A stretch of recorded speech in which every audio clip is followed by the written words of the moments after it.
So I'm Holly Morehouse. I'm with Vermont Afterschool, which is a statewide nonprofit that supports programs that work with children and youth outside the school day. So after school, before school, weekends, school vacations, over the summer. Our programs support children pre-K all the way through high school.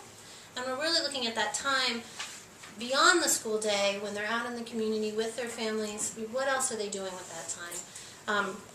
We are all here today as part of Vermont Afterschool and Summer Learning Day. We have over 150 folks from across the state, including 42 youth ambassadors, 3 of whom are here right now to speak with you. We're here because it's important. We know it's important. Studies show that the hours of 3 to 6 are when the highest levels of youth crime peak. Those are the peak hours. It's also the time where they get into trouble with cigarettes and smoking and sexual behavior and so forth. We know that the programs that are provided during those hours not only keep kids safe, they serve healthy meals and snacks. There's an after-school supper program all across the state in a number of communities. They provide positive role models. They inspire learning, so the learning activities that are happening, everything from building rockets and doing school plays and school gardens and exploring new passions and game design and so forth is really exciting to see that.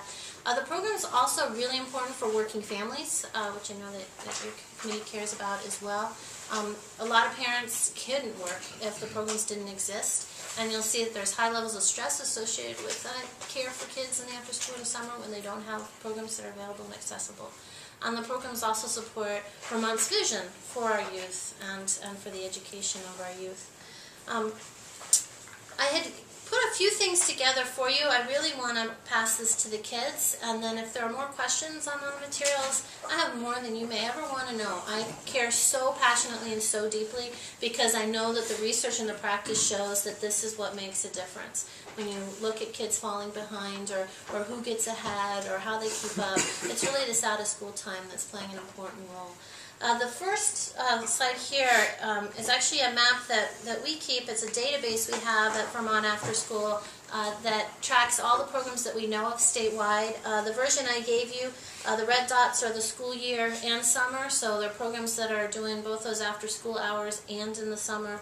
The yellow dots is a program that's only open or offering programming in the summer, and the school year is the green dots. So they're running things in the school year but not after school. This map is also available online through our database, so you can click on any of the dots and find out about that program and what the name is and what grades they serve and so forth. Your chair had asked for all of you on the second page. This we put together. This is the list of programs by district. So that you know what's in your district. There may be things that we don't know about, and if you know that, we'd love to add them to the database. We used all the license programs, so I know that you do a lot with early childhood. All of the school-age license programs, and Lynn Robbins is here from the Child Development Division, fall under your purview of this committee. So those are programs serving students after school and in the summer up to age 12. Those will show up here. I put little asterisks next to the programs that receive 21st Century Community Learning Center funds. That is the only state federal funds that are designated solely for after school and summer learning. Those funds are administered through the Agency of Education, and they work for elementary, middle, and high school students. A number of you signed on to a letter that recently came from the House in support of 21st Century Community Learning Centers and keeping that funding stream as part of the reauthorization of the Elementary and Secondary Education Act, ESEA, and really appreciate your support. So thank you for that on the letter. Also showing up on your list is you'll see things like teen centers and Boys and Girls Club and so forth. So that's the list. I gave you there was a working group on expanded learning time that happened over the last year out of the Vermont's Pre-K through 16 Council. They were charged at looking in particular with issues of equity and access with respect to expanded learning time. Barb Russ, who's in the back there, who's helping us with the filming, she served on that committee. This is an executive summary. I can send you the full report if you'd like. But it's got the key findings from that report, talking about those peak hours that I mentioned. Also part of this study is we did a return on investment study. For every dollar that Vermont spends on after school and summer learning, we can get back $2.18. When you look at long-term savings over drug prevention, alcohol abuse prevention, dropouts, and so forth. So let me ask, look, if you go up a little bit. Which way? This way? Yeah. So the full report is available on the HTTP. No, you scroll down. Oh, I'm sorry. So Yes, it's there. I can also email it to your I don't committee. think you need, If you'd like. don't we have this online, and so we could click onto it. Okay. Unless someone, is there someone who really wants the separate report email, or can you find it if you want it? I do want to call Wait a out. minute. Okay, Oh, I'm sorry. I'm not sure where to go for that. I can send it to you, Representative. Okay. I'll just make a And note. then Steve had a question. No, it was where does the $2.18 comes from savings? It does not come from another source. In other words, you don't get matching funds or anything like that. It's basically where you're looking at in terms of the projected outcomes Exactly. based upon your And we research. invest. And that study that we did is actually a conservative number. There was a study done by the Boys and Girls Club nationally, and they found a return on investment of $9 for every dollar spent. They were able to look at a whole broader set of benefits than we were in our study under the working group.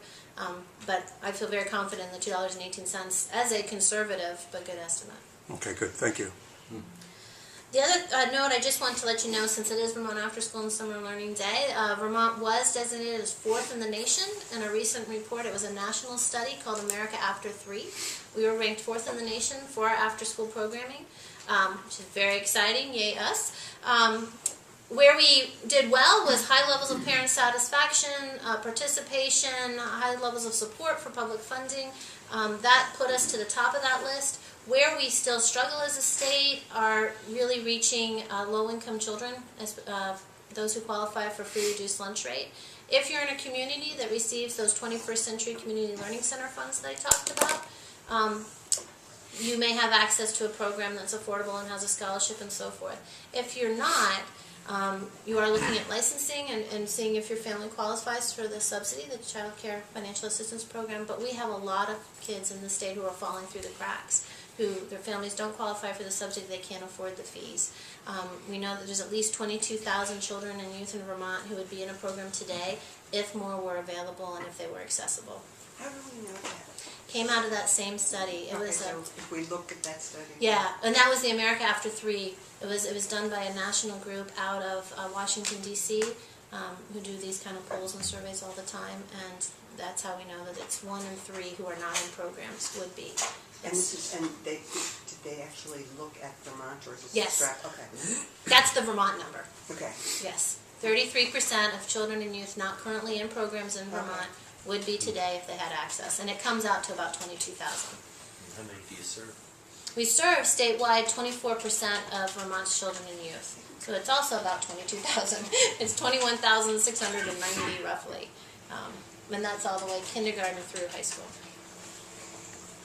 And are the kids that you do serve, is that on a first come first serve basis? Are there parameters that you're looking for, either means testing or how do you decide who to let in the program? Because I'm guessing you have more interest in kids than you have space for. It depends on it would be a local program decision. Okay. A number of programs, a lot of programs have to run first come first serve and then keep waiting lists. Our programs are always looking, when I say our programs, we don't serve at Vermont Afterschool any kids directly, we work with all the programs that do. They are always looking for ways to expand. The Child Development Division does do some expansion grants to try to help when they have that need to serve more kids or expand in a different way. Some programs will target and you'll have teachers really looking for this child to really benefit from the program. Let's get them in there. Okay. Thank you. The last piece. I'm sorry. After school this is a grant-based program for you, and then you serve other, because I know we have things going on in Pulteney that are it's fully funded by the town. Yes. So we would not be going through after school for all? You would. Okay. So Vermont Afterschool is a statewide nonprofit. We receive funds from the Agency of Education, the Child Development Division. We have private foundation funding. We have participant fee-based funding. And all of our work is to support the programs, like the ones that exist in Poultney, regardless of their funding or their structure. So Poultney used to have a 21st Century grant, and now it's been picked up by the town. Right. So we So run, it's not on this list here. because But it we did probably provide didn't show year up. Yeah. And so, If they are not Through- registered with any of the databases that we checked, Okay. but I'll be glad to put Okay. them in. Yes, any programs can access our supports and services and participate Okay. in events. And we So just what make are it your work. supports and services? What are we paying for with our child development grant, our child development funds and our agency of education funds? At Vermont Afterschool? Oh my gosh, you guys are paying for a lot, and we're doing a good job with the money. Most of our work is in the area of professional development and supporting quality. We run a statewide after-school conference that has about 300 people attend. We do site-based trainings. We have over 50 different workshops, depending on, and they're all from youth development to, you know, how to teach STEM, science, technology, engineering, and math. Build strong learners and so forth. So we have about 50 different workshops that are offered, and we offer about 75 of those, so they get offered multiple times at sites throughout the state. With the Child Development Division, we use funds to support online courses through CCV for providers to improve quality. We have an after-school credential and an after-school foundation certificate to help build quality of staffing in the field. We run with the Department of Ed money, Agency of Ed, money. We run a year-long coaching strand where it's like a professional learning community for after-school providers and directors, where they pick a topic. Like we have one now on engaging families, and they work together with a coach across the course of the year. Not only do they come together and meet, but they also have individual coaching sessions with the coach so that that knowledge is transferred to the field. We do policy and work on resources such as the work on this expanded learning time report that I mentioned earlier. And we also do a lot of partnership building. So we have a statewide partnership organization where the Child Development Division, Lynn, sits on that, as well as Emmanuel Betts from the Agency of Human Services. Hunger Free Vermont sits on that. Voices for Vermont Children. So it's a place where we can convene as a state to look at all these issues around out of school time. That's just a snippet. We have Mentors for Quality working with sites.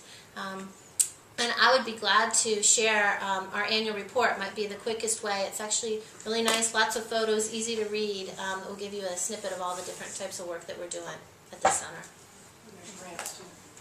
And there's grants, that's right. Thank you, Lynn. There's direct grants to improve program quality and also startup grants that come through our office.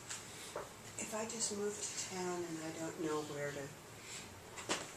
where to send my kid after school, can I call you? Sometimes folks call us. They also often call the local resource and referral service, and we partner with them as well, and it would be the same for early childhood. Okay, thank you. Other questions right now for Holly? Okay. Are you anticipating losing funding from federal for the after-school program that was put into the works by Senator Jeffords and now is going to be cut back? Are you looking at the possibility of losing funds there?